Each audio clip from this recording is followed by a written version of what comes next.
These are the 17-inch high 9-in-1 Veggica raised metal beds. It's such a mouthful, I really struggle. Currently we have these planted to potatoes. We are in southeast Idaho, and I love potatoes. I love to grow potatoes, but I don't really love digging potatoes up.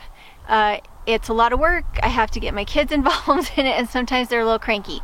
Now this is a commercial garden. This is my employer's garden, and I recommended to him that we try some of these metal beds just for ease, for people to be able to come out and experience gardening, and also for his family to just have something a little less technical than in-ground gardening.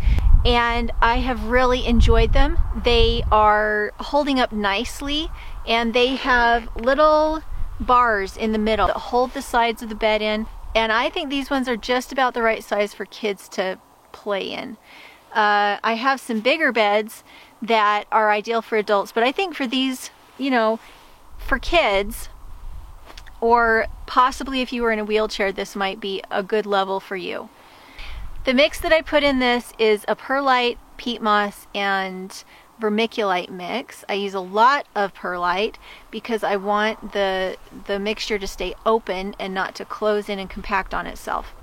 Underneath this mix I have cardboard, I have wood chips, I have some cow manure. I really like to have something with some good bacteria in it. You can use food scraps. Earthworm castings are great in this. Big chunks of wood are great in this. I did not go with big chunks of wood in these ones because I wanted to turn into compost, and it's a little hard to get the big chunks of wood out if you're hoping for it to turn into compost. So I will be showing this to you over the course of the season, and make sure to go check them out. I have used Veggica beds before in past videos, and I liked them. These 9-in-1s are meant to be transformable into a whole bunch of different sizes, and I really like them. So I've shown in this video how you put them together, how you fill them. Make sure to go check out their products if you're in the market for raised bed gardens. And I do have an affiliate link for them. I do like their stuff enough to have an affiliate link, so make sure to go check that out.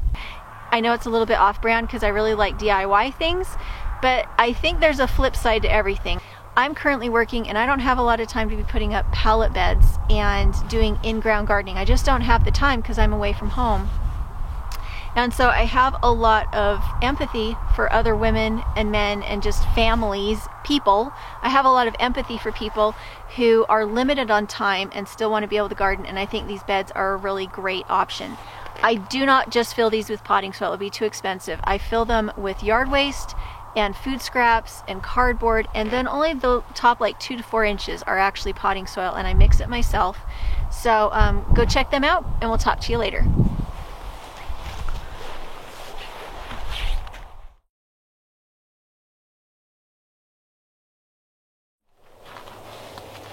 Alright, so I planted these guys in March. I'll try and find you footage of that.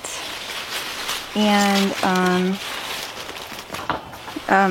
what kind of potatoes we're getting, just off of these little buggers. It's a nice one.